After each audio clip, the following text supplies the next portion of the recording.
Ra'iisul Wasaaraha Xukuumadda Federaalka Soomaaliya Maxamed Xuseen Roble ayaa xalay ku booqday isbitaalka Erdogan ee magaalada Muqdisho. Dhaawacyada howlwadeenadii ka shaqeynayay dhismaha wadada isku xirta Muqdisho iyo Afgooye ee shalayto qarax lala beegsaday ayaa tilmaamay sidii ay uga go'an tahay in shacabka Soomaaliyeed iyo sidoo kale dowladuba in ay dhistaan dalka.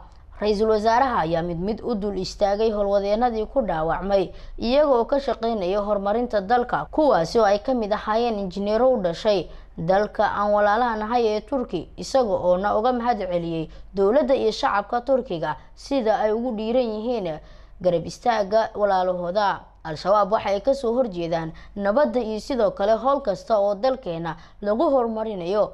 Waxay xaqiiqada tahay in marnaba weeraradooda fuleynimada aysan ka hor istaagi doonin shacabka Soomaaliyeed iyo dowladooduba inay dhistaan ama ay ka shaqeeyaan horumarka dalka.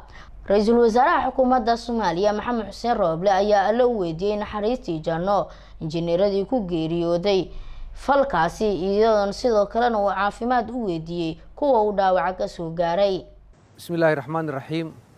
Dowladda Federaalka Soomaaliya waxa ay si kulul u cambaaraynaysaa falkii waxaashnimada ahaa lagu bartilmaameedsaday howlwadeeno ka tirsan ahaa kuwii dhisayay wadada u dhaxaysa Muqdisho iyo Afgooye, kuwaasoo lagu bartilmaameedsaday weerar maaragtay naftiyaalignimo ah. waxaa ku dhintay 3 askari oo ciidanka dowladda Soomaaliya kamida, Ilaahay u naxariisto, iyo sidoo kale muwaadin Turki ah. Ra'iisul Wasaaraha Xukuumadda Federaalka Soomaaliya Maxamed Xuseen Roble waxa uu tacsi tiiraanyada u dirayaa qoyskii iyo eheladii dhammaan dadkaas ay ka geeriyoodeen. waxaa sidoo kale uu Ilaahay uga baryaa kuwii dhaawacyadu ay soo gaareenna in Ilaahay uu u boogadhayo oo si degdeg ay ku bogsadaan. In la bartilmaameedsado dad waddo ku dhisaya, ku adeegaya, ku shaqeynaya waxay muujinaysaa cadaawadda ay kooxahaas argagixisada u qabaan dadka Soomaaliyeed. waa garan kartaa waddadaas ahmiyadda ay u leedahay ummadda Soomaaliyeed. sidaa darteed Ra'iisul Wasaaraha Soomaaliya Maxamed Xuseen Roble wuxuu ugu baaqayaa dhammaan dhinacyada oo dhan, cid walba in meel looga soo wada jeesto kooxahaas diidan horumarka, in ay dalku horumar gaaraan, in dalkan hore uu u socdo.